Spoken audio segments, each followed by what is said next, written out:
What's up, guys, and welcome back to a brand new episode of the NeoVintage podcast. I'm Jabril, and I'm with Steve. Hope everyone's doing well out there. And for you guys who have never seen the show before, we're just two guys that like to talk over the biggest stories in gaming, and we always like to start with what we've been playing. So, Steve, let me know what you've been playing. Alright, so, still playing Persona 5 Strikers. I didn't have really the time this week to dive in and get some good chunks out. I'm a few more hours in, and everything I talked about the game last week, I still stand by. The game's really good. Such a big fan service. It's awesome to have this sort of when you're not in like the new world and stuff like that. It's fun to have that sort of they're on like summer vacation vibe, so they're all got like summer vacation outfits and stuff like that, and all the themes and stuff like that. It's just fun to see them in a different light. It's still fun to go in there. The combat, I still believe, is so good. I don't know. I almost don't feel like it's an Omega Force game. So it's really exciting, and I really like that game. So I'm still playing that. Didn't get as much time as I wanted to, but I'm hoping to really crank out some hours this week. The only other game I've been playing it's a small game. I don't remember when it released. Apparently it released a few years ago. I don't know if it's pronounced Runner or Ruiner, Ruiner. And it's not that Runner space, like first-person slashing game. Okay. It's a top-down, sort of Hades style, like cyberpunk game. And I am loving this game. I think you would like it too. It's on sale for like $4.99 right now on PS4. I think it's on Switch, but it's like $20 on Switch right now. Okay. And I gotta check that out. It's really cool. So you're this dude that your brain gets hacked, and you were sent in to go assassinate someone, and then the book was flipped on you. This female AI starts helping you out and kind of reboots you, and it's really awesome. You have a small open map where you can do a few things, going to like the shops and spar, and so it's like, I wouldn't really call it open world, but it's like a open map, and you can check out different things and like that. The combat is very familiar and similar to compare it to Hades, where you got your sword, you got your weapon, you got your dashing. Then you have all these cyber attacks where you can slow down time, and you can do different guns, different like portal shields and stuff like that, and all these enemies. But what's really catching me is the vibe. It's more cyberpunk than cyberpunk was, which is wild. It's rad to say that.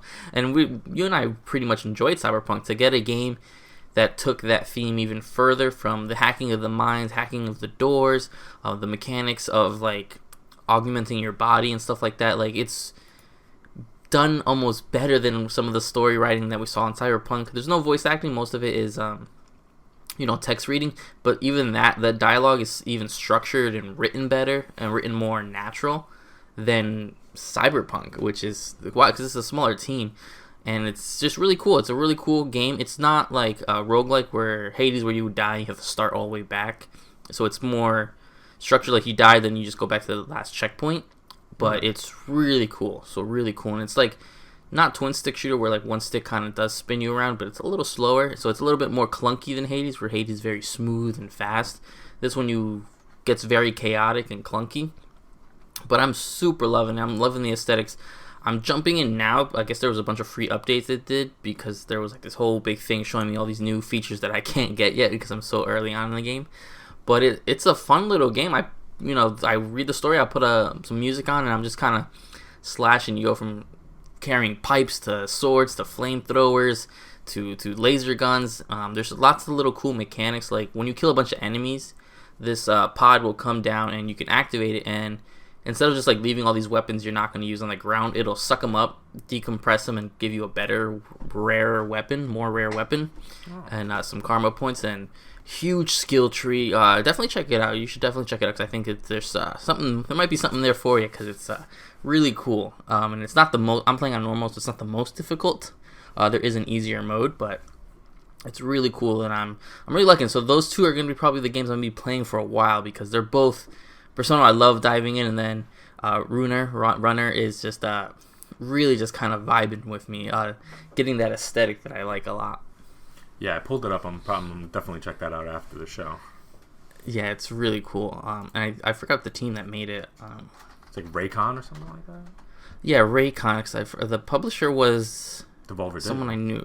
Devolver Digital. There we go. So yeah, this was initially released 2017 on Steam. I don't know when it came to consoles and stuff, but really cool. It's really cool. It's really cool and pretty cheap right now. It's on sale for $4.99. So Yeah, it's annoying. Really liking it. It's annoying because those type of games I definitely like to play on Switch, but boy, man, they'd be so expensive on there.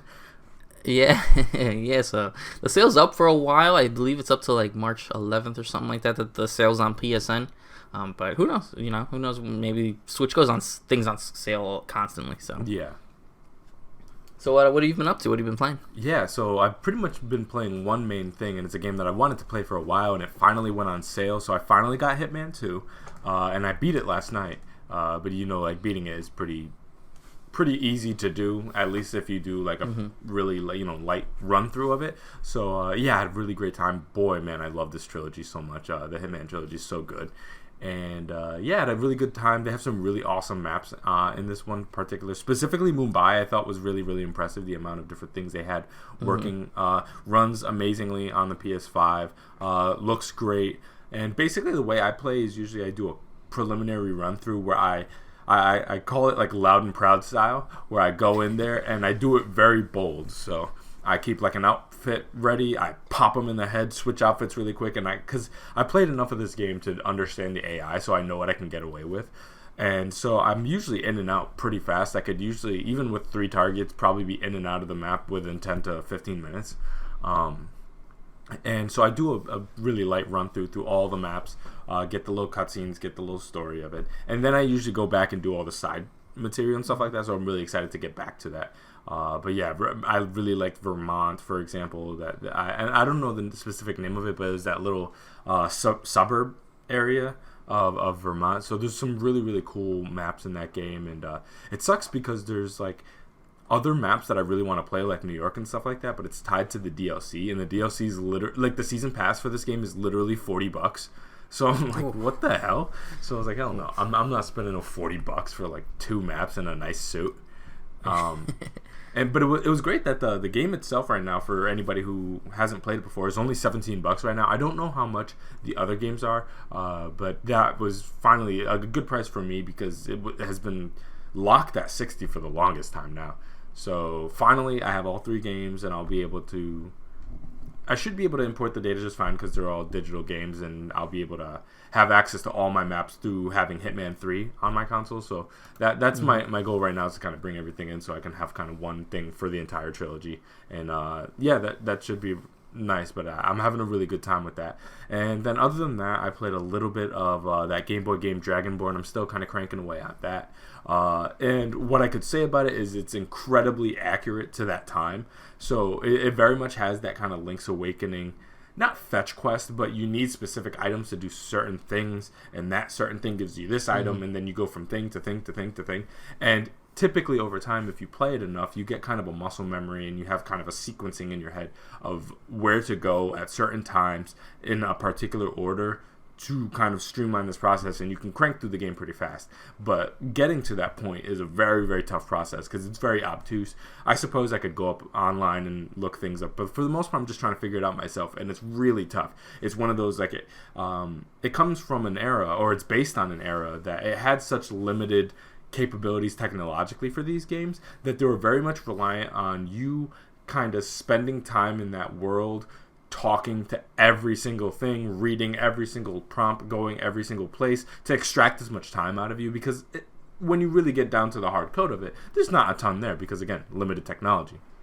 So they had different ways, kind of like how arcades were super difficult to keep you dying, so they keep you putting quarters into the machine. There are certain ways that they design these games to keep you around, and Game Boy games are very much designed in a way where it's very obtuse. They don't tell you much, and you just have to read every single thing and talk to every single person you come to get small little hints and tricks here and there to try going. It's like, oh, try go to this cave, try talking to this person, and then you talk to this person, and like, here's a frog, go to the witch by this person, they'll make you a serum. And so I'm still in that process of just trying to figure out like where the hell to go, but in the process, like, I'm really, really enjoying it because it's just nice to be able to go back to like a proper Game Boy game. I mean, I don't know the last time I've experienced a Game Boy game for the first time, because again, I don't mean Game Boy Color, I don't mean Game Boy Advance, like a proper Game Boy game designed like the old Dragon Quest, the old Final Fantasy, the old Link's Awakening games. It's just an awesome feeling, and for $30 I'm very, very happy with my purchase. But yeah, for the most part, that's like everything I've been playing.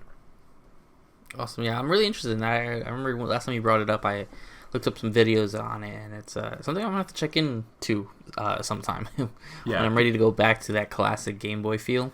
Yeah, I think it's still purchasable, and the good thing is they also offer it as a RAM, like a ROM, so you could play it. You can import it to your like Steam or whatever. Like you don't have to buy like the proper cartridge. They have a digital version as well. I'm pretty sure. Oh, cool. That's probably why I'll have to check it out too. Yeah, if you don't want to just crank out the old Game Boy. Yeah, find my Game Boy somewhere. All right, so let's get into the stories. We have just a few stories this week, but some interesting ones. Some ones that did catch my attention. So, the OLED Switch rumors. So, as of right now, this is unconfirmed by Nintendo, but Nintendo is allegedly set to reveal a new model of the Nintendo Switch with a bigger Samsung OLED display later this year that will be able to output 4K Ultra HD graphics when in docked mode.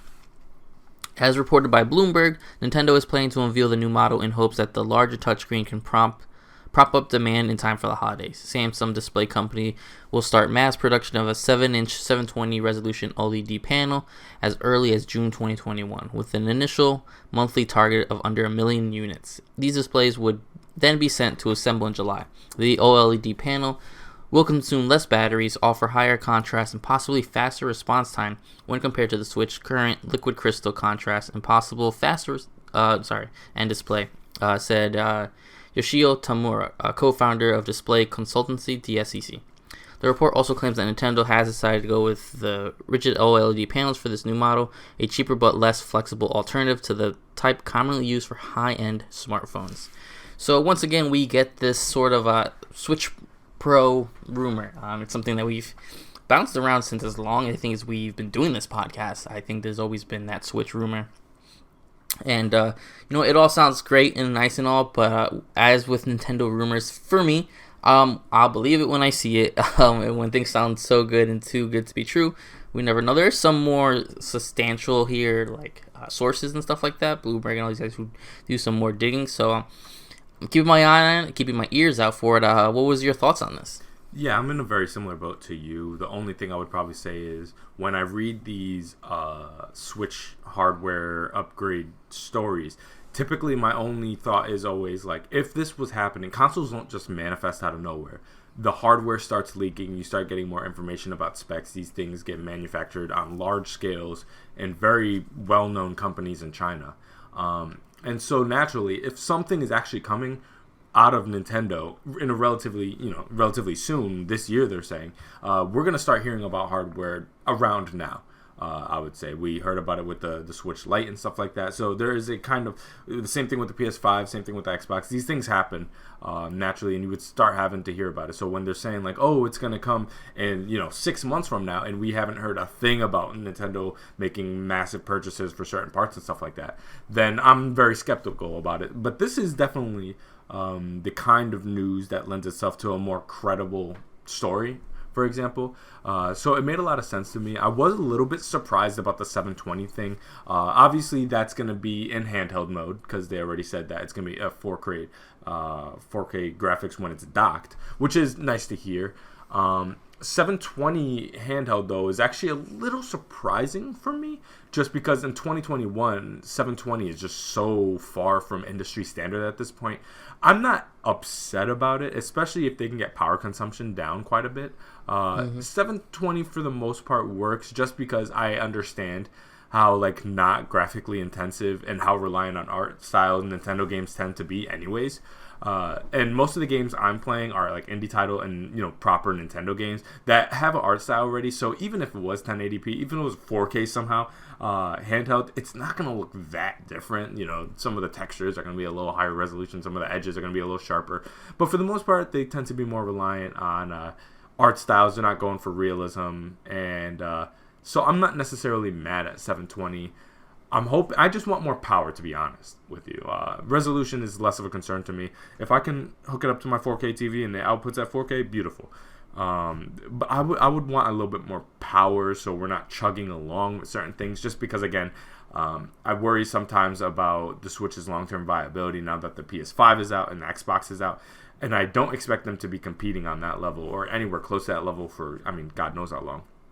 But I do worry about the gap. There's always a gap between what Nintendo's doing on a hardware front in terms of power and what the other two tend to be doing, and that's completely fine.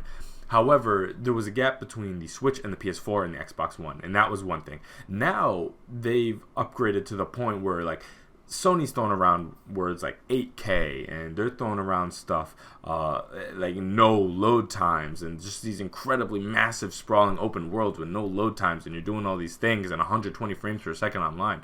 And then Nintendo's still on that hardware from 2017 that was already technically underpowered because it's a handheld, but there was already a massive discrepancy in power. And eventually, as a developer, you got to be like, okay, so one machine can do 4K 120, and then this other machine is doing 720 30 and still chugging. Eventually you're gonna run into some issues. So I'm hoping for Nintendo's front that they're able to boost the power just a little bit to bring that gap more to a manageable level, because I don't want a massive discrepancy, because they've been in that situation before.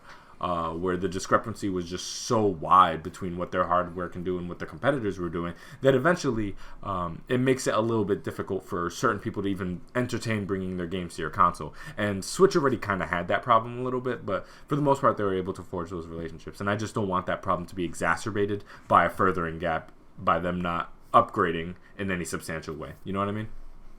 No, absolutely. I think you summed it up really well, where my biggest thing with the Switch isn't the, sorry, my Bixby keeps going off. It isn't the screen, isn't the resolution, stuff like that, because the really only thing I play docked, really, to be honest, is Smash Bros. When people are over, and thanks to COVID, I never have people over anymore. But yeah. So I'm mainly playing docked, but the load time and the power is what's really getting me. Jumping from the new systems, and then when I go lay in bed and I go to play Animal Crossing, I feel like I'm staring at that black screen forever. It's been, I don't know when's the last time you launched Animal Crossing, but it feels like it goes on forever. Then you hit start, and then it loads again. And it's ridiculous, because I launched not launched it, but I was playing my Xbox the other day, popped in some game, I forgot what it was. I went to play Tetris, and it quick resumed Tetris from like 4 months ago, or about 4 months is the last time I played Tetris Effect, and it launched it in a quick resume faster than my Switch would turn on. And I'm just like, this is wild, because then just to want to go fix a few things in my, like, sometimes I'll be like, I'll go play my Switch, and then I'll think of playing Smash or Animal Crossing, and I don't want to, because I know it takes so long to load and it's so slow. So I'm waiting more for those rumors. I need to see what's going on. I don't really care what glass you put in on it and all this funky stuff. I need some more games. First of all, and on top of that, I need to be able to play my current games better. And that's my main issue with Switch, is starting to show that age. And like you said, there's always been this gap. Nintendo for a while has been that sort of jumping in the middle of a cycle, in the middle of a generation. Yeah. And right now they are so far behind. And a pro version of the Switch, it'd be perfect timing with the new systems launch, so you can kind of bump that as well. And like you said, everyone else is talking 8K, like it's on the boxes behind me. And Switch is really just lacking in that feature. I think that's where they need to focus more than 4K, because putting 720 is probably there to hold the better battery life too, is what I'm worried as well. Yeah, definitely. So those are the rumors and the information I want. You can make the screen better all you want. If it's gonna run the same, then it's not gonna really be for me. Yeah, because if the processing power isn't boosted to any capacity, that means you can potentially be playing like 4K up-res games proper on docked, still at 30 frames per second, which is eventually going to be like a weird drawing experience where it's like it looks super sharp, but then you pan the camera and everything chugs. That's going to be interesting, to say the least. However, I don't have too much concerns about that, because again, Nintendo does lag a little bit in that department. But if they're playing around with 4K upscaling, I'm a little bit more confident that they'll play around with the processing power as well. I don't expect them to somehow be able to have insane games like a Horizon running handheld. I don't expect that to happen. But I do expect that Breath of the Wild be able to run at a more consistent frame rate than maybe its predecessor, or Breath of the Wild 2. I do expect the processing power boost. and maybe it'll be more comparable to like maybe a DSi to a 3DS jump, and not something massively transformative, but just enough to be able to keep up with the times. And I have faith in Nintendo's ability to do that. And they've done some recent interviews with the president of Nintendo. I didn't include that here, but I was doing some reading, and he definitely seems to have like his head on straight in terms of the Switch's life cycle. And he was talking about how they have a mid life cycle drop off, like that their sales just take a tailspin in the mid life cycle of Nintendo consoles. And so he's doing everything he can to ensure a steady stream of games, and that they're paying attention to that to ensure that that drop off doesn't happen. So I have a lot of faith that if at any point the Switch sales start to stagnate, Nintendo absolutely has plans in the work to kind of counteract that the best way they can. So I have faith in it. Yeah, and they need that, and I think that it'll which is why this timing of these rumors make kind of sense, because due to COVID, Nintendo's Switch spiked sales. PlayStation did as well, very high, more than they probably expected to. So there's probably going to start, as the country starts to, slightly open up, and the vaccine starts getting out there, and certain areas start just opening up, that's going to decline unless you have that software. 100%. And eventually you got to ask, like, when you look at Switch sales, it's like, as much as a Switch Pro would be awesome, and I'd love that, the data's not necessarily suggesting that they need to do that. You know what I mean? Like, it's doing really well. It's selling incredibly.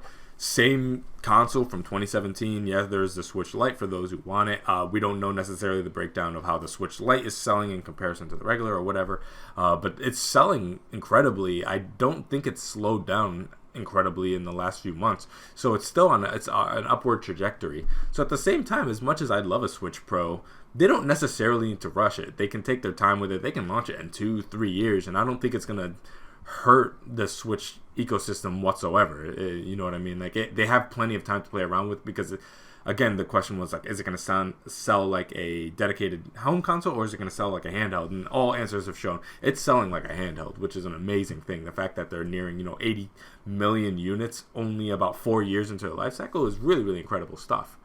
So they're about to pass, if not already past, the PS3 numbers 4 years in, and think how long it took the PS3 to get there.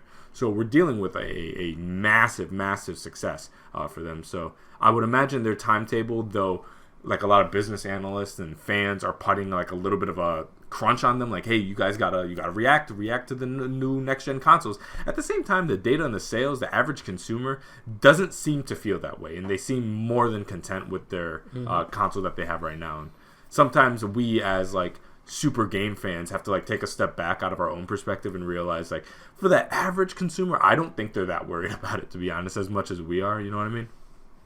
Yeah, absolutely. That too. We look at it way more different than most people who have Switches, I guess I could say.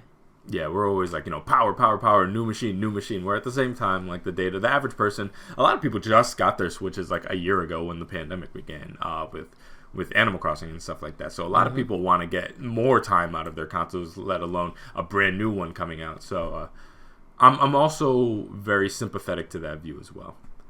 Yeah, absolutely. So I guess we can move on to the second story, and we got a little bit of Stadia news here. And before I do get started, I know we crap on Stadia a lot, but I'm not trying to talk about this story from like a super negative perspective, and rather kind of appearing behind the scenes for a game company or a game system that we have a lot of questions about, and there's a lot of kind of question marks related to like what exactly is going on there. And so anytime we get a little bit of insight, I'd like to talk about that. So it may seem a little negative. I don't know if anybody who actually likes Stadia watches our show, but if they do, don't take this as like us dunking on it, but rather us really curious as to what's going on behind the scenes with this company and what their thought patterns are, and what that launch actually looked like from kind of like an inside perspective. So we got some more details about actually what went down at Google regarding Stadia. So Bloomberg reported that despite all the hype built up by Stadia for Google for Stadia's reveal, gamers around the world were disappointed. This led to a lackluster launch, and Stadia is said to have missed its target sales of controllers and monthly active users by hundreds of thousands, which is insane. Not even games from some of the best publishers like Ubisoft and Take-Two Interactive could help turned the tide for Stadia. These games did not come cheap either, as sources from Bloomberg say it cost tens of millions of dollars just to bring games like Red Dead Redemption 2 to the platform.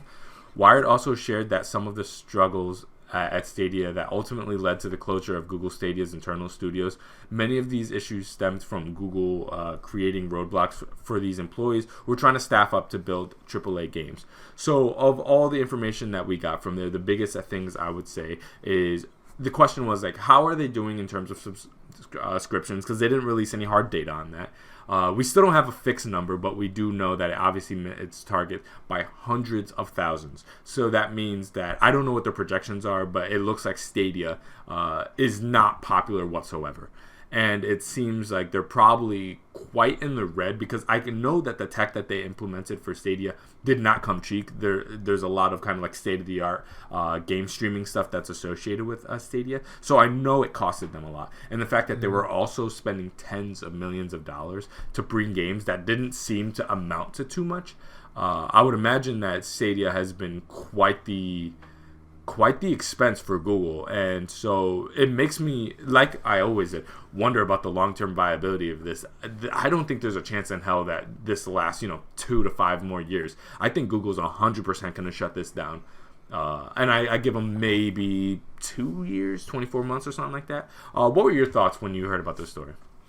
Yeah, and it sucks. I know for a while we joked about Stadia, and then we kind of put them to task because we knew what the service wanted to be, but we knew that the tech wasn't there and that the community wasn't there. So to see that they were this far off, we get these numbers constantly from Xbox, how many active users they have. On PlayStation, they like to boast those numbers on how many active users and PS Plus memberships and all these.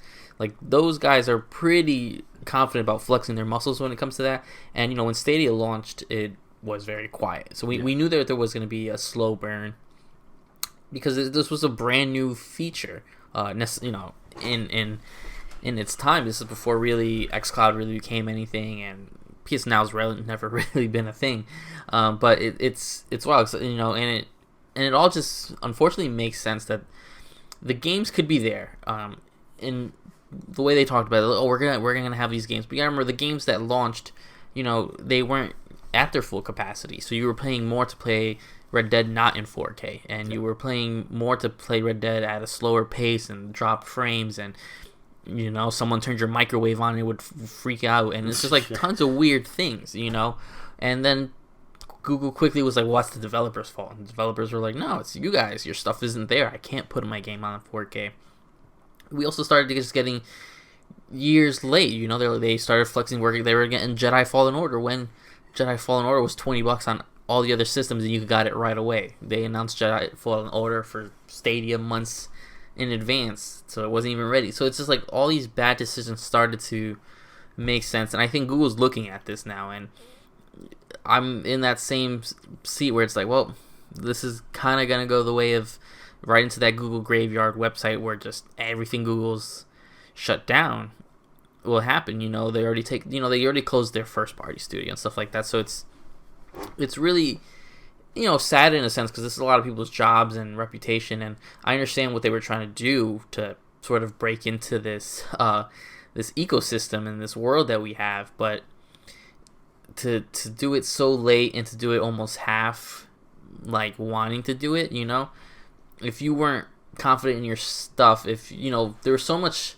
controversy at the beginning, there was so much like recommendations and all the stuff that we were, as gamers were telling them, like, well, this has to work from day one, and just didn't. You had to buy that specific Google Chrome because the Google Chrome that was most popular and already out there wasn't compatible for months with Stadia. I forgot about that. So, it was just weird. It's weird, and there was just different ways to look at it. And only specific TVs, if you had certain TVs with Google built in.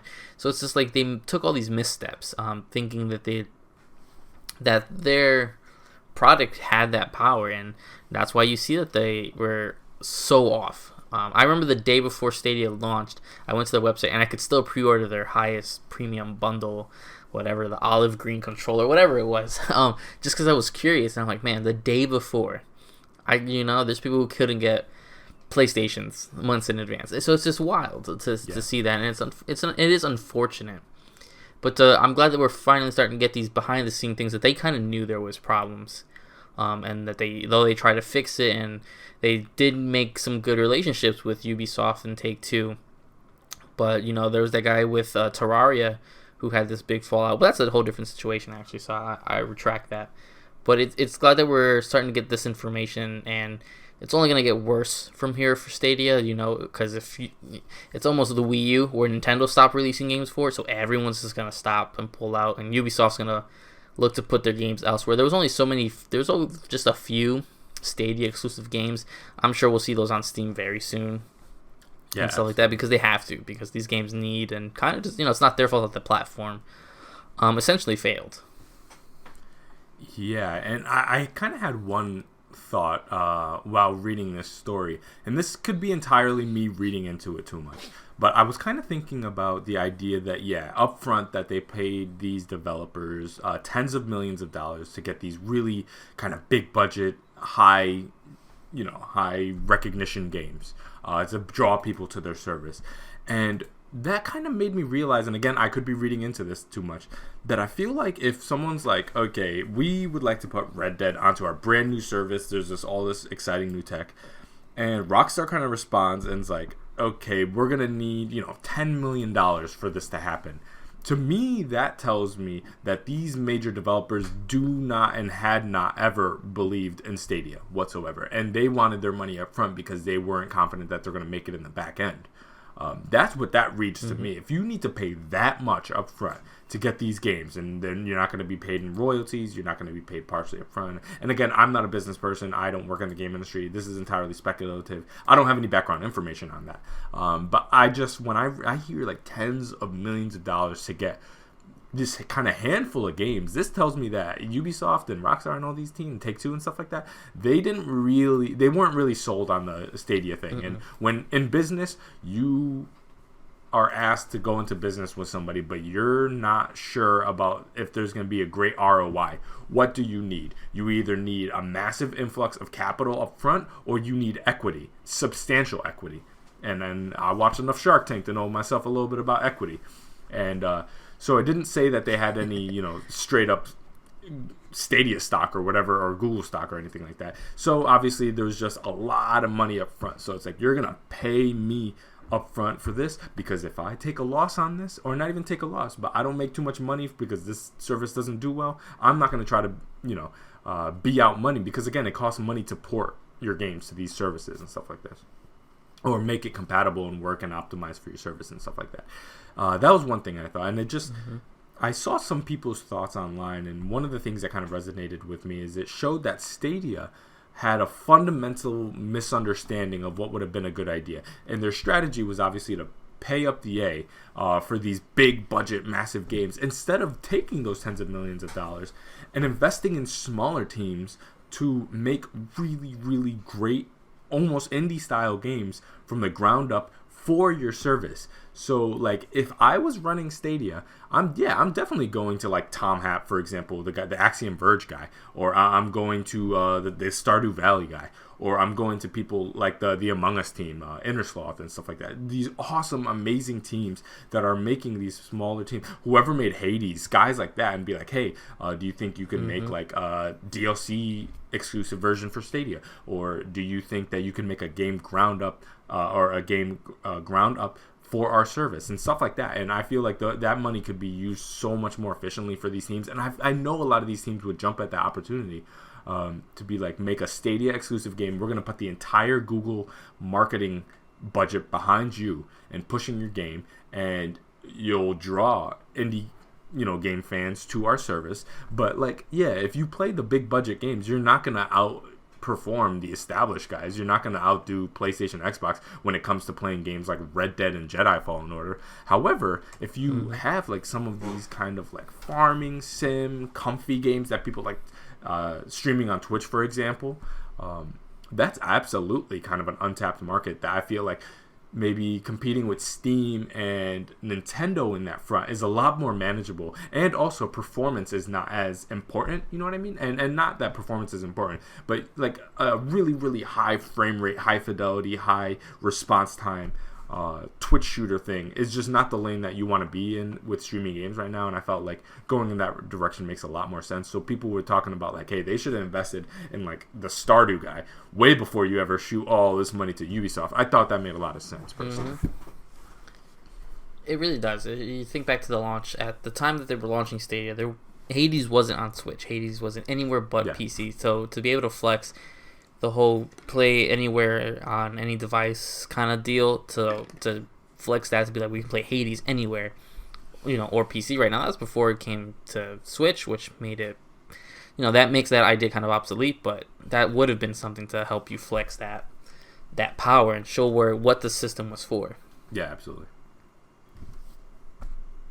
All right, so going on to the next story, which is a weird one, but one that kind of made sense as soon as I heard it. So, Epic Games has acquired Fall Guys developer Mediatonic. Epic Games has officially acquired Tonic Games Group, the development team company behind Fall Guys Ultimate Knockout, which was made popular thanks to PS Plus. Epic shared the news while also confirming your gameplay isn't changing, and Epic will continue to invest in making a great experience for players across platforms. Furthermore, Epic has said your favorite colorful beans will stumble through the chaos on PC, PlayStation, and soon Nintendo Switch and Xbox. Which I keep forgetting that they're not on those two systems yet. Yeah, me too. I had no clue until they announced it. Yeah, I thought they already released it. Mediatonic also announced the news with a FAQ that is set to answer some of the biggest questions regarding the future of Fall Guys, alongside revealing that the Fall Guys team has already grown from 35 to 150.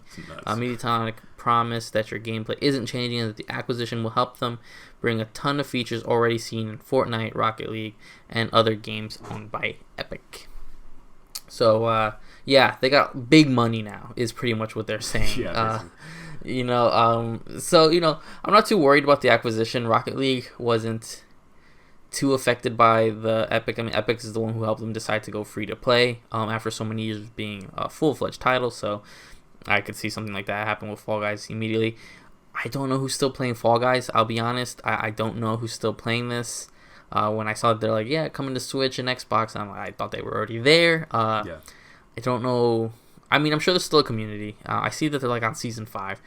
I, after a few weeks, quickly uninstalled this on my PS4 because to me, who was trying to play this way more casual, it just wasn't for me.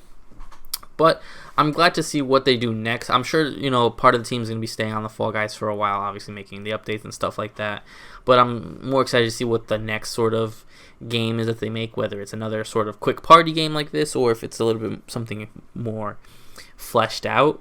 But I know people like to see Epic Games as the bad guys. I know there's a lot of hidden Chinese money and investment and all that kind of stuff. I don't think it's something to be too worried about. Keep your eye on it. If not, don't give them your information if you feel so inclined. But this is a relationship that makes sense. I knew Mediatonic was gonna get picked up by someone because they were able to just flood. You would think that Sony would have had a deal with them because obviously that's where the game came to first, for free technically on PS Plus. But what did you think about this? How'd you react? Yeah. One thing, I think they're about to have a resurgence in popularity because of specifically that Switch community, and this type of game lends itself so well to that ecosystem, that kind of cartoony, competitive online. Like when I think of games like a Splatoon and Fortnite, how popular they are on Switch, I think this is a massive thing. So for them to announce a deal right there, kind of synced up with the same time that has come, I think Fall Guys is about to have a pretty big resurgence. And I don't know if it's necessarily going to go back to like one of the top hottest games that it was like at one point during the summer. But I think this is going to bring their name up a lot more into the general conversation than it's been for some time. I think the most important thing to bring up related to the story, why I wanted to talk about it, is that expansion from 35 employees to 150 employees. One of the main things that I think is so interesting about the game industry, one of my favorite things to talk about, is the transition that certain teams make from like one part of the industry kind of upgrading to the next. And that's why I'm so fascinated by teams like CD Projekt Red, for example, who were one thing and then jumped to another. They brought it to another level. That's what I think, we're kind of seeing the beginning parts of, for example, Sony Bend, with their jump with Days Gone. They jumped to the next level. And so with a team like Mediatonic, jumping from 35 employees to 150, which is, I'm not good with math, so I don't know the percentage, but it's dramatic. More than doubled, more than tripled. 4 times. That's it's 4 times the amount. It's like a 4-time expansion, and an Epic Games acquisition, so obviously their game budget. I think whatever they make next, scale-wise, is going to be leaps and bounds ahead of what they were doing with Fall Guys. And so that's why I wanted to talk about this story relatively early, to kind of, plant the seeds out there. Mediatonic, just to familiarize yourself with that name a little bit, because I feel like 2021, maybe early 2022, maybe even to 2023, their name is going to pop up to something pretty major, I'm assuming. And I think there are a team to pay attention to, because they essentially made a fun, interactive game show as kind of this small little indie game, and now just got bought out by one of the biggest industry forces right now. And I'm just really excited to see what they do, because what they did on their own is very, very impressive. I mean, between them and Among Us, they were like the number 1 and number 2 running the summer. And so I'm really curious to see what they do with a serious budget, a serious marketing backing behind them, and that support of the Epic machine. Obviously, they're going to get pushed on the Epic Game Store like hell. So, I mean, this is a big thing to pay attention to, because I feel like sometimes we get little clues into who could be the next one up, and I'm not saying concretely that this is them, but I think they're worth consideration, because there's a couple teams that have gotten bought up, and that some of them are getting dismantled and integrated, so that's the end of that. But yeah, these guys I think are going to retain their identity, their form, and they're just getting that increased platform. And so I think this is going to be very, very helpful for them, and hopefully it doesn't dilute what they already had in the plans to produce and what that identity of Mediatonic was. And hopefully they just basically give them the financial backing. That's my always hope, is that they can retain creative control over what they want to do, but they're able to tap into some of the money that these kind of behemoths in the industry can provide. No, absolutely. So we'll have to see how that goes for them. I'm interested. I'm like keeping my eye on it. Not that much playing their games that often, but I am interested to see what develops with them. Yeah, me neither. I have no interest in playing that game. I didn't play it much at all. But it was one of those things that, like, I played it and I was like, oh, I get it. Like, I 100% get why people love this game. It's just not something I'm going to sit here and play. Hell no. But so I think we can finally wrap up the show and move on to our loose topic. And I want to give this a little bit of intro, because I feel like this is going to be a new segment that we're going to kind of do. And there's games that me and you are both passionate about, or franchises that we're both passionate about. And passionate doesn't always mean that we love everything about them, but we have a lot of thoughts about them. And so I felt like there's certain games and franchises that need their own dedicated segment to talk about. And we always have this loose topic segment at the end of our show that we sometimes do, depending on how many stories we have for that week. And so this would be a great opportunity to have some really in-depth discussions about rather controversial franchises. And controversial not because they're making news headlines for doing objectionable things, but more so objectionable because they're very polarizing. People that love these franchises, hate the franchises, think they're great, think they're the worst. I don't know. And so this topic is going to be called Let's Talk About It, and our first subject is going to be Kingdom Hearts. So basically we're going to talk about our overall thoughts about the franchise in and of itself. What are our favorite games in it, least favorite games, where do we think the direction they should go in, do we think they're in a good direction right now? There's lots to unpack here. So Kingdom Hearts, okay, for you guys who don't know much about it, somehow if you're living under a rock, franchise that started on the PS2, has had an ungodly amount of sequels. There are 3 mainline games, Kingdom Hearts 1, 2, and 3. However, that's not how the franchise necessarily works. There are tons of spin-offs that are not directly numbered, but just as important. And so that's where you have games like Kingdom Hearts Chain of Memories that takes place between 1 and 2. Incredibly important to setting up 2. This is not something that this is not a DLC. This is not something that's optional. This is 100% part of the linear narrative that Kingdom Hearts sets up. You have games like 358 over 2 or something like that. You got Birth by Sleep. Then you have games that are like recoded that are like, you might want to play it, you might not. I don't know. You could probably skip it. So there, and then there's like 2.8, and so a lot of people make jokes out of the insane naming conventions of these games, and they're kind of a mixed bag. Some of them are better than others. Generally speaking, I like most of the Kingdom Hearts games. Not all, but most of them. So I have generally positive thoughts about the Kingdom Hearts franchise, but it's one of those things where it's like I love Kingdom Hearts, but I also think it's like awful. If that makes any sense. Like I simultaneously think it's the best and the most awful thing that I've ever played. For many reasons. Like Disney and Final Fantasy make all the sense in the world and no sense at all. And it's that kind of like dichotomy of like love and hate. I don't get this, but at the same time I completely get it, and it's both madness and makes all the sense in the world, and it's so nostalgic and beautiful, and I love playing it, and I have so much fun, but at the same time, get this off my screen ASAP. I don't understand. What is he talking about? Opening up your heart to friendship? Like, what are you talking about? So what is your thoughts on Kingdom Hearts? Yeah, so, I've always been a fan of it from when it started, I believe in 2002. Growing up, I grew up on the Disney licenses and all those things, so when we got a game focused about pretty much crossing over with the Disney licenses, it was right up designed for me. You know what I mean? And I didn't have a PS2, so I kind of watched my brother play it for a long time. So I got really invested into the story, and the cheesy writing is something you have to take in. Opening the heart to your door, or your door to your heart, or whatever. All these weird things, and there's always like a theme that they try to. Yeah, they try to choose a theme and stuff like that. So it's a series that does make sense. I don't really see any other series that could make sense, because like you said, it makes sense and it doesn't. Getting Final Fantasy and Disney, I mean, you're gonna put Rocko's Modern Life in like Howl's Moving Castle, like that just doesn't work. You know what I mean? Rocko's Modern Life. Those things just, it shouldn't work. It really shouldn't work. So but it is a franchise that, for its gameplay and for its culture, it is really fun. Or at least it was.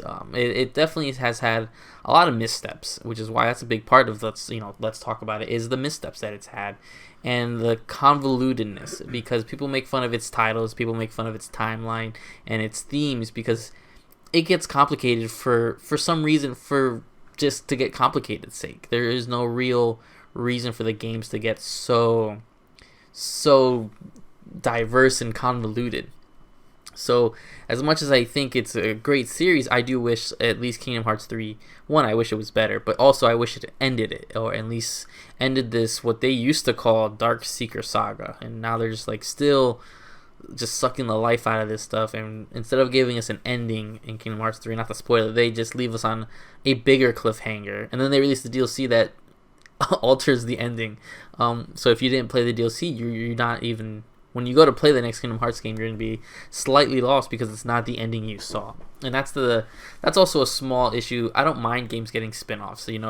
Having a sort of card game spin-off and all these other things, that's fine. But when you make it so canon and so story heavily connected to the series, you start losing me there, because I don't want to have to play a mobile game on my phone to get, to see who this character was. And it just makes awkward sense.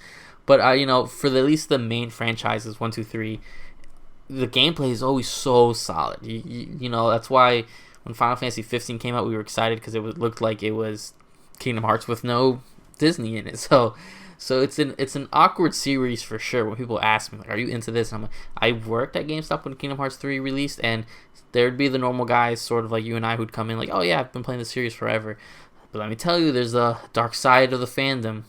There's a super dark side of the fandom, as in most series, where they stand by Kingdom Hearts. It's the best thing. It can never do anything wrong. And I think to really appreciate it and to be a true fan of Kingdom Hearts, you have to admit the shortcomings and the falling apart that it's been on for a little while, to be honest. Yeah, and I found one of the hardest things to communicate to, especially people who don't really play these games or very, very casually have like dabbled in them, is the storyline. And they're like, I don't really understand what's going on. How do I get to understand? Or what am I missing? And the best way I could always kind of sum that up is, you know how there's like certain RPGs that are incredibly hardcore with these insane skill trees and roles, and there's just so much information there, and how complex and convoluted it is part of a feature of it for people who like particularly hardcore RPGs. The complexity and the convoluted nature of it is a feature of the game. And so that's how I tried to communicate it with its lore specifically. The complexity of the lore is a feature of Kingdom Hearts. Now, it's not something I like, but it's something that I think they do on purpose. They make it as ridiculously and complicated as possible as a feature of this series, where it's like, for those who really love complex timelines and who is who and why are there 15 versions of Xehanort, we have that there for you. However, I find, for me personally, just take scenes as they come. I don't try to even understand what this means in the greater scheme of the Kingdom Hearts universe, because to be honest, the moment I stopped controlling Roxas and I went back to Sora, that's right around where I started not understanding what the hell's going on. I ain't gonna lie to you. Like in the middle point of Kingdom Hearts 2, where I was like, wait, what? Wait, who? Who am I? Okay, who am I right now? Okay, I'm Sora. Okay, this is Sora, but Roxas is not Sora. But Vanitas, okay, so that's not Sora as well. But then there's Terra. Black hair Sora. But then Terra looks like, but he's not. Oh, okay, yeah. And then that's when I just walked. I was like, all right, I'm just going to take these games as they are. I don't even try to understand it anymore. And that's when my enjoyment kind of skyrocketed, when I stopped trying to understand. And I just enjoy the music. I enjoy the characters. I have a fun time with the dialogue. I love the gameplay. And I just go from world to world and I just enjoy it. I don't even try to understand it. God bless those who sit there on these YouTube videos and for an hour and a half try to parse through what timeline's who and who's the bald guy and why does he have hair. I don't know. But Kingdom Hearts is a very mixed bag that I generally feel pretty fondly upon. But I understand there's a lot of concessions and leeway I give Kingdom Hearts that I would never give a franchise if it popped up today. I know that. If something like Kingdom Hearts popped up with the type of timeline and storyline they had now and just the lunatic level writing, I would be like, what is this like garbage heap? But the fact of when it came, I mean, from the beginning, that Utada Hikaru intro, already just so classic about, and it's just such a good time. And it was just so funny seeing like this anime looking character, and then you got Squall over there, and then you just got Mickey walking through the door in like a black leather coat, and it's like, what the hell is going on? It's amazing. So I think one of the more fascinating, another topic related to Kingdom Hearts is favorite game. So we've gotten quite a bit of mainline. And I don't consider just the number ones to be mainline. I consider all of them that have the general same kind of combat mechanics and stuff like that. And I consider non-mainline ones, like the Melody one that you just played, that rhythm game. Maybe a game like Recoded that is like, I don't know if it's canon, but it has little to no bearing on the main story of Kingdom Hearts. But other than that, for the most part, 358 over 2 and then Birth by Sleep and 2.8 and all these things are mainline games in terms of my opinion. What's your favorite one? So hands down, my favorite one would have to be Kingdom Hearts 2. Okay. There's some close runners. I really enjoy Birth by Sleep. Yeah, me too. And I did like a few other ones, but where you get a full package, a full development, and just everything about Kingdom Hearts 2 just was perfect in a sense, where yes, there was some convoluted story aspects, and but at the time of Kingdom Hearts 2, we had Kingdom Hearts, Chain of Memories, and 2. That was it.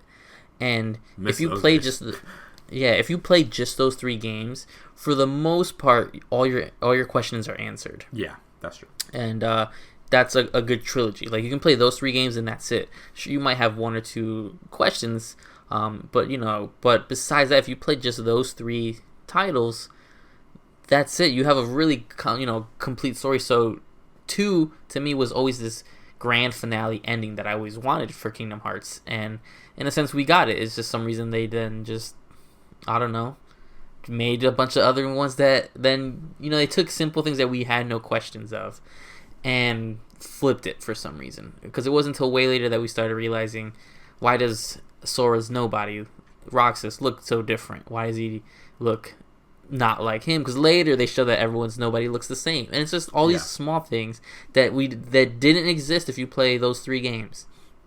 You have no idea. Then it's this whole thing of sharing hearts when he was a little boy and breaking his heart. So it's like that. So that one to me is my favorite game because it gave me the ending that unfortunately we'll never get again for Kingdom Hearts. Yeah, I mean, I agree completely. I think 2, that's another thing for people who haven't played Kingdom Hearts 3, and they're like, hey, should I play it? Because I've had some people who are more casual gamers, and they've asked me, like, hey, I've only played Kingdom Hearts Chain of Memories, Kingdom Hearts 2. I've played those multiple times. I have a copy for my PS2. Those are the only ones I've really played. Should I go ahead and play Kingdom Hearts 3? I always answer categorically, no, stop it. Do not continue. And my favorite personal is Birth by Sleep, personally. And I'll get into that why. But that is one thing I tell people that I'm like, listen, if you like the resolution of 2 and you are super content with that, do not play Birth by Sleep. That is what started the tailspin that we're in to this day of so many questions. But I do love that game for multiple reasons. One thing, the gameplay is really, really, really solid. I love the worlds that they introduced in that game. And I felt for the first time the relationship between Aquaterra and Ventus actually had a level of depth and complexity, and it was better written than almost any other relationship we had seen up until that time. And I love Riku, I love Sora and Kairi and stuff like that, but it is a very kind of basic protagonist, slightly antagonistic. It's like a very Naruto, Sasuke, Sakura type situation for y'all anime fans. It's a very similar dynamic, that kind of trio where you got the 2 rivals. One turns to the dark side. One is the epitome of light. They eventually kind of come around, and then there's this kind of girl character that serves as the main love interest that has her own kind of trajectory that she's going on. And I feel like that traditional dynamic was kind of broken a little bit. And personally, Terra, I felt like definitely was the first sign that things were spinning a little bit out of control with the Xehanort thing. But the dynamic, Aqua specifically, and what they did with her character and what they've done since Birth by Sleep, I feel like was really, really exciting stuff. Because she does not have the traditional path that a lot of people, I mean, she ends up in this weird, like, wandering beach thing. Like, she's a very fascinating character to me. And she has kind of like a stoicism and a seriousness to her that I find very interesting and refreshing, considering the open up your heart, Kairi dynamic that we get from like, pretty much the rest of the cast. Where Aqua does not have that energy whatsoever. And Ventus is Ventus, but and it's just a very, very interesting story of Birth by Sleep. But I do admit that the fundamental flaw that I have with Birth by Sleep is it opens up the door to the nonsense, where just how incomprehensible it gets, especially by 3. And I'm not even talking about Remind. I don't want to get into Remind right now, but and then 2.8 is a thing. We could talk about that too. But that's a whole different can of worms. I feel like Birth by Sleep is what really transitioned Kingdom Hearts from what I think made a decent amount of sense. And I think you can make a good argument that 358... Am I getting it right? 358 over 2? Is that how it is? 358 days over 2. Days over 2. Even that, I think, fits pretty decently into the narrative that is set up between 1 Chain of Memories and 2. Contextualizes a little bit of, Roxas's experience, in the organization and stuff like that. It's a pretty clean story, especially considering what happens to Shion and stuff like that. It wraps up pretty clean. But yeah, by the time you get to Birth by Sleep and you're like, okay, so this is a prequel, and then it contextualizes Sora's birth and Xehanort and Keyblade Wars, you're like, oh no, I'm going to be watching this for a very long time. Birth by Sleep gave me the exact same, and not to get too anime, it gave me the exact same feeling as when I started reading Boruto, and I'm like, oh no, it's going to be another 10 years of this. Just when I thought we were done. And I blame Birth by Sleep for that, because it was very, very good, but at the same time, they were like, hey, you thought you understood everything, but here are 15 more plot lines to show you don't know nothing. And so that is my fundamental problem with Birth by Sleep, where it's like, I feel like Yeah, it was the launch pad for where we are right now with Kingdom Hearts. Before we get into the general direction of where Kingdom Hearts is right now, what's your least favorite game of that main franchise? So it's hard to pick a least favorite. If I'm looking at everything that was released with the Kingdom Hearts title name on it, then I would have to say like the mobile game, which they've done multiple versions of it, the Kingdom Hearts Ununion Key and stuff like that. Yeah, not counting that, that's really the only mobile game that's out, because they used that as a platform. They released that other Dark Road one that was under the same thing though, so I'm gonna lump those together. Besides that, I'm unfortunate, I have to give it to Coded. Okay. For the fact that nothing happens in Coded, and there is, don't get me wrong, I played Recoded because Coded originally launched on phones, and we never got that version. We got a DS compilation pretty much of it, and nothing really happens. The really only takeaway is that everyone's heart is connected to Sora's heart. Really is the takeaway from Coded. But the gameplay of it was very dumb. Every time I see that they keep giving me Sora in his Kingdom Hearts 1 outfit, it looks like a cop-out. This one you don't even play as Sora, you're playing as a digital version of Sora. There's this weird thing with these blocks that make no sense, and the gameplay is just very boring. It's very like just haphazard. Like, you could tell this was like some weird mobile game that they just, I don't know, crapped out at some point. So I have to give it to that, because that's the one that I played once and that's it. Under no circumstance do I go read the story, watch it, anything. When they put the cutscenes, or I think they put the cutscenes in one of the collections, I don't care. Where 358, I watched all the cutscenes on whichever collection is on, because that's a generally good story. Yeah. So that's my least favorite, because it's got the less minimal impact on the main game. The gameplay is nothing really spectacular, and I mean, this was a regular DS title, and comparing that to 358, which was a pretty good Kingdom Hearts experience on DS, I was blown away when I saw that. Obviously they took the open world out because they couldn't get that to run right. When we then got Coded and it was just, or recoded on the DS, it was just so lackluster. You know what I mean? So that one to me is my bottom of the barrel. I have to give a big thumbs down also to Melody of Memory, which I've not played. I've not played since I gave it my first stinker title to. I want to go back to it because I want to unlock at least some of these good songs, and maybe if I kind of zone out, I can enjoy it. I just don't know if there's anything really there. The thing is, there is some story aspects like that take place after Kingdom Hearts 3 and Remind. I don't know if maybe I'll just Google what happens to see if it's anything worth it, but the gameplay, man, is just terrible. But I have to give that one a full. It's wild because the gameplay is a full spin-off, but then they give me a canon story, which is stupid to me. Yeah, definitely. For me, it's like complex because there's things that I really hate. So, admittedly, I've only not beaten two of the main Kingdom Hearts games. One was Dream Drop. I didn't hate Dream Drop. I do hate the way that they de-aged Riku. That's really weird. But yeah, I didn't have too much objections with Dream Drop. It wasn't my favorite. It wasn't my least favorite. I kind of just like, oh, all right, that was something. I'm not too mad at it.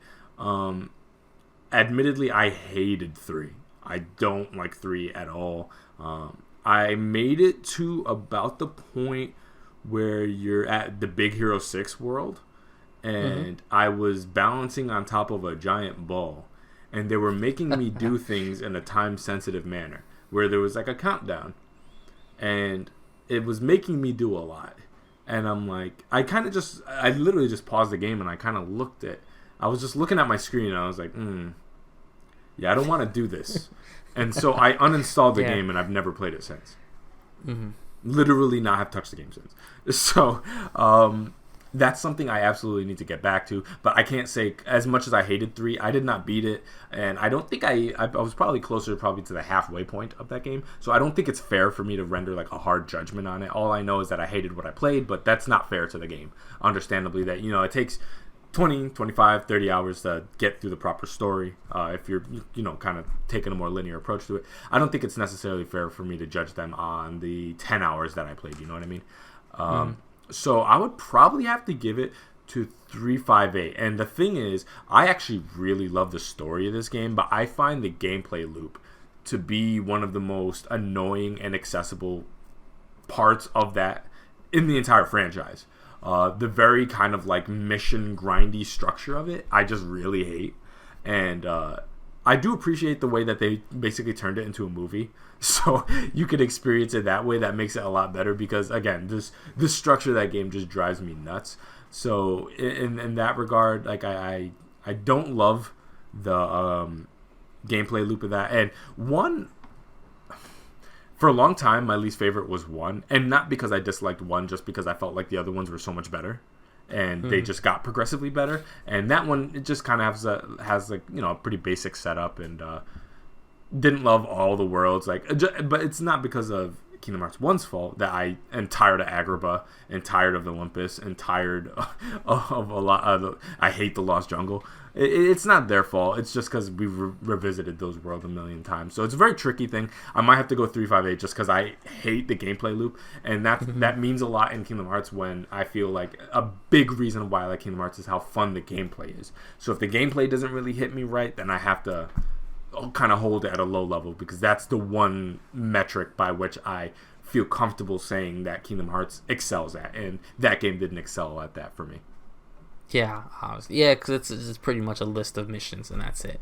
Yeah, over and over and over again, different characters, and it's like I like go to the clock tower 7 times and kill this enemy. Go back and kill this enemy. Go back and kill this enemy. And you play the same mission 20 times just to have another cutscene sitting on the clock tower eating ice cream. Like, eventually it's like, oh man, like, you're killing me with this. And I 100% understand with technical limitations at that time on the handheld, you got to do what you got to do. And again, repetition is a feature that they use consciously to keep that playtime up, because otherwise they can't do too much there. So it'd be like a 5-hour experience front to back. So if you want to pad it out a little bit, you got to add a little bit. I get it. But man, it just drives me nuts. Yeah. So I guess the final kind of approach we can take to Kingdom Hearts now is the direction that they're going in. Do you think the franchise is going in the right direction? If so, would you like more of that? If you don't think it's going in the right direction, what do you think they should change? So what's your thoughts? So, I mean, it's easy to be like, oh, no, I shouldn't do this. And so there's a mix. There's a lot of people who's like, oh, let's limit the Disney nonsense. I think they used to be, I think there's a right balance of essentially the Final Fantasy storyline, and then there's a right balance of the Disney storyline that most games got. I think Kingdom Hearts 1 and 2 did it very well. Kingdom Hearts 3, to my opinion, was just all these same Disney movies with Sora in the background. They didn't really integrate, where like Kingdom Hearts 1 had the princess of the, the 7 princesses storyline kind of weaving them together. Kingdom Hearts had this, big buildup of Xehanort coming together, and there was no real theme. They were in Kingdom Hearts 3. Honestly, they were going to these worlds because I don't know, they forgot how to be strong. It's really essentially that's where the game starts, and that's why they're like, well, let's go to these worlds because I forgot to be strong, and nothing really connects these storylines. So I think they do have to amplify the original storyline. I think they keyed in on Kingdom Hearts 3 on these big successes that Disney had, Frozen, Big Hero 6, and all Tangled, and all these things that it's like, well, people asked for these worlds, and Toy Story. People asked for these worlds, but you didn't get what we liked about those worlds. I'm not a huge Frozen fan, but they added, the Let It Go song for God knows what reason. They legit just cut that scene together and then put Sora in it.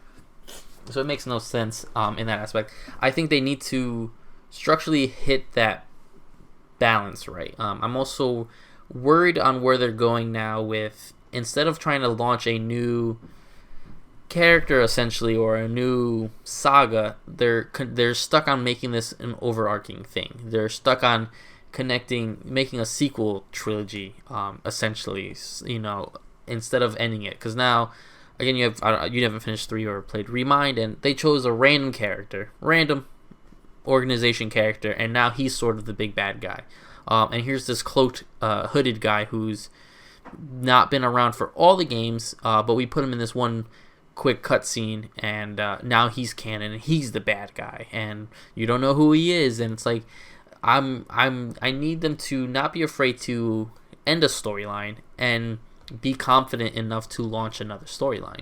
which is you know, and you know, it's like if they never made. Though I have mixed feelings on Final Fantasy VIII, if they never made Final Fantasy VIII and all they did was make Final Fantasy 7-2, like those are the issues you're gonna run into when you're constantly just trying to make everything connect, and when everything doesn't have to connect. We saw the same issue with the sequel trilogy in Star Wars. You didn't have to make everything connect. Everybody didn't have to be somebody's daughter or somebody's apprentice or master or something like that. And that's the same, you know, those same terms was being used here, the hidden masters and the secret apprentice, and here's this chest that hasn't been opened since Birth by Sleep, and we don't know what's in it, and now we're going to bring it back at the end of 3, because even though we haven't mentioned it at all and it hasn't played a part in the 20 other games, now we have to do that. So I think they need to be able to cut off a story when it's done. Like, when you've told what you needed to tell, it's affected the people it needs to affect, now let's open a new theme and open a new cast or something like in that aspect. That's where I need it, or I hope it goes. Who knows what goes on next. The next Kingdom Hearts game probably won't be Kingdom Hearts 4. We'll probably get about 3 or 4 spin-offs before then. Yeah. Setting everything up. I just hope that they don't even name it Kingdom Hearts 4, because, I mean, they're going to, but the way they're lining things up, and they try to fix these story segments with these spin-offs, and it just makes no sense to do it that way. So as much as Kingdom Hearts is famous for its convoluted nonsense, that has to be slightly more simplified, because it's not just the casual Kingdom Hearts players who are lost. The hardcore are not even just always lost, they're just tired of the nonsense. Tired of, here 3 characters that look the same. One's got white hair, one's got black hair, one's got brown hair. But, and this is why they connect, even though it doesn't really do anything to the story. So it's that aspect. They need to fix, in my opinion, they need to fix the balance of the Disney and original storyline. And they also have to fix the mystery to simplified storyline. And that's where I would like to see it go. Gameplay, they've all been pretty solid, at least the main core one. So I'm sure that's going to be great. Just stop giving me Kingdom Hearts 1 Sora. Every time I see those red pants, I just, it just makes my ears and eyes bleed. So where do you see or hope the series goes from here? Yeah, so I don't love the direction that they've been going on right now. And I would say that's for like 2 fundamental reasons. One thing is I honestly feel like they need a reset. I think each game that comes out, if it's canon, has so much baggage with it that it's incredibly inaccessible. And as someone, myself, who have played every mainline game, only not beaten 2 of them, I have such a hard time understanding what the hell's going on, let alone someone who maybe casually played 1, 2, Chain of Memories. 3's out, let me give 3 a shot. You would stand no chance of understanding what's going on, and I feel like that's kind of a flaw, and I think they need a little bit of a reset. And I don't necessarily feel like they need to like reboot Sora's story. I don't think necessarily they need a new protagonist. I don't know necessarily what fixes this, but I feel like they need to find a way to tell a simple story around the concept of Kingdom Hearts. The heart, you remember that heart in the sky, like when that was actually like a relevant factor? That Kingdom Hearts, this central story about whoever's wielding the Keyblade at that point and kind of going through the worlds fighting the Heartless, and kind of take it from there and then build upon that again, sure, and then release a sequel that gets a little deeper and stuff like that. But I do think they need a little bit of a reset to kind of come back to home base, understand what this series is fundamentally about, give people a little bit of breathing room to be like, hey, okay, we understand there's like 14 games before that point and it's a little bit inaccessible. This is a jumping in point. You can jump in here. And other franchises have done that. Where it's like they have a lot of lore, but hey, you could jump in at this spot and play from here and you're good. And they sometimes have reboots where it's like a proper, like, hey, this is just God of War, and we understand there was like, a whole trilogy beforehand. If you don't want to play all that and learn about the Greek gods and stuff, that's fine. Just jump in here and you could get a good semblance of what's going on. And yes, it's still connected to the previous stuff, so it's a soft reboot. I think Kingdom Hearts could use that, a soft reboot. It could be just called Kingdom Hearts. It might get a little confusing. So Kingdom Hearts, some tagline, and it is about Sora, Donald, Goofy. The other previous stuff did happen, but it's a more linear, calm story, brand new world that doesn't hold all that baggage from the previous ones. I think it would benefit profoundly from that. Some people who love the lore of this would disagree with me. I'm open to that argument as well. That's just my opinion. Another one is I feel like, and you mentioned balance earlier of like the Kingdom Hearts stuff to the Disney stuff. I would say the biggest issue, well, not the biggest, one of the biggest issues of Kingdom Hearts right now is its fundamental balance of Final Fantasy and Disney was thrown off with 3 specifically, where there's little to no Final Fantasy presence in that game. And I feel like I understand a lot of people like Disney. Disney's incredibly popular. At this point, Kingdom Hearts characters are well established to the point that they can hold their own against the Disney characters. However, I feel like the fundamental equation that made Kingdom Hearts work was Final Fantasy, Disney, and then a splash of brand new Kingdom Hearts characters. And that ratio, that equation was broken. And I don't think it's necessarily a coincidence that naturally things got a little convoluted and out of pocket and just unbalanced at that point. And so I feel like with a reboot, I think it would benefit also from reestablishing that equation in the correct way, where there is a, just as much as there's a Mickey and a Donald and a Goofy, you get the Clouds, you get the Eufys, they're all there. And I think the game, the franchise would benefit profoundly with more increased Final Fantasy presence. Not to mention, since the original Kingdom Hearts game has come out and its sequels, there have been so many awesome brand new Final Fantasy characters added to the franchise. So I mean, where's Lightning and what's his name from 15? I forget his name. I apologize. Noctis. Yeah, throw Noctis in there. Like there's such, and then 16's about to come out. So you can throw 16 characters, their main characters in there as well. So there's so much awesome worlds and characters they can explore within both of those franchises that I feel like are kind of getting untapped because they insist on just the Tangled, just the Frozen. And then for Kingdom Hearts 4, I'm sure they're like, just Moana. But like, it's like, come on, guys, like throw a little Final Fantasy in there. That's what made this click. And I think it's important to remember your roots and remember what made you work in the first place. It wasn't just this spiky-haired anime kid running around with Disney characters. It was the fact that every exchange he was having was with beloved PS1 era and before Final Fantasy characters that were like, you know, along with him with the ride, and cutting them out of that experience and kind of just tripling down. And I understand some people did say that they added in some Final Fantasy stuff retroactively to 3. And I don't know much about that, but I feel like the balance is a little bit off. So I feel like they need a little bit of just like compose themselves, understand what made this work in the first place, and kind of return back to that for a time to kind of compose themselves, if that makes any sense. No, it does, because, you know, for every new Kingdom Hearts fan that's jumping in, you have to realize that there's a diehard community that's grown older for this. You know, the series started in 2002. We're in 2021, or, you know, 2020 is when we got the last title, which was Melody of Memory. You know, 2019 we'll say for Kingdom Hearts 3. You know, that's 17 years. You know, almost 20 years. 20 years worth of fan base building and all that stuff. So you have to realize that we're not going to keep playing, you know, these, if the more dumbed down and kiddie you make the games, but yeah, you want us to stick with these storylines and stuff like that. That's where there's that balance, which that's the big word we keep throwing around, is the balance that is way whacked out, unfortunately. Yeah, it's like the worlds and the characters scream kids game, but the gameplay mechanics and the storyline are basically like they're trying to communicate to their original fans. And so it's like, what do you want this to be? Do you want this to still... Because Kingdom Hearts 1 is fundamentally a kid's game. We all played it as kids. Yep. But now we're all older. And so I think it's okay if Kingdom Hearts is like... They're like, no, Kingdom Hearts is a kid's franchise. Okay, and fine. So that means, yeah, some of the newer titles might not resonate with me at the same way. But at the same time, the storyline is so complex and interwoven into each other. That's not a kid's game storyline. So obviously, you're still communicating with the original fans who were there with that original one, and they still have that level of depth for you. But it's kind of like trying to please two different worlds, and I feel like they don't do a great job of doing either. And I feel like they got to choose a side, personally.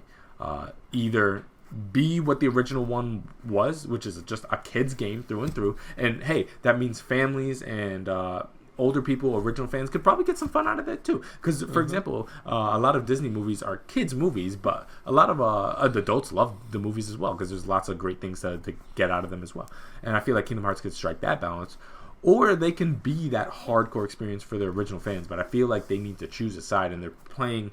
It's kind of like a master of none type situation where they're trying to do all these things, but they're not quite getting it, and on any front. So, but I do have a lot of hope for Kingdom Hearts, and I think it has a lot of life in it as a franchise. And the fact that almost 20 years later, people are still talking about this franchise, as nuts as it is, and by all metrics, it shouldn't have worked, but it worked amazingly. Disney is more popular than ever. They're releasing brand new movies all the time that are super big hits. To this day, Disney and Pixar, they're just doing amazing movies. There's so much life that this franchise can still have in it, and they just, I feel like, need to reset a little bit and tap into the greatness of what Final Fantasy is in 2021 and the greatness of what Disney is in 2021, and just use that. They're just not using that for some reason. No, absolutely, and that does serve to what main issues we have with it. And so it's daunting, because it's like, well, we're getting more Kingdom Hearts. It's obvious they've announced it, and there's a lot of stuff. But it's like, what's the Kingdom Hearts we're gonna get? Is it going to be... Because if another Kingdom Hearts game comes out and it's very lackluster, or it's more Kingdom Hearts 3 in a sense, it may be time for me to jump ship. And I've jumped ship before on franchises that I loved for so long. But the fact that when you stop doing what you used to do and what made you famous, then you're going to lose people. Yeah, absolutely. And hope you guys enjoyed the Let's Talk About It segment. We have multiple ones in the work of the next few episodes that we'll be tapping into, and we'll do them every time, unless our show is like inundated with stories and we're about to hit an hour and a half and we haven't even got to our loose topic. For the most part, you should expect this Let's Talk About series to appear weekly. And so we'll have a brand new one for you next week, and we'll try to keep this a pretty consistent thing because I actually quite enjoyed this. I don't know if you liked it, but I had a pretty good time with it. No, I did. And it's just exciting to be able to talk about these games and franchises that we love so much and have so much to say about, but we haven't had the proper opportunity to really just dive deep into it. So yeah, that was Kingdom Hearts for you guys, episode 46. Hope you guys had a great time. I'm Jabrel, and I'm with Steve. Hope you guys enjoyed. And we'll see you guys next week. Bye.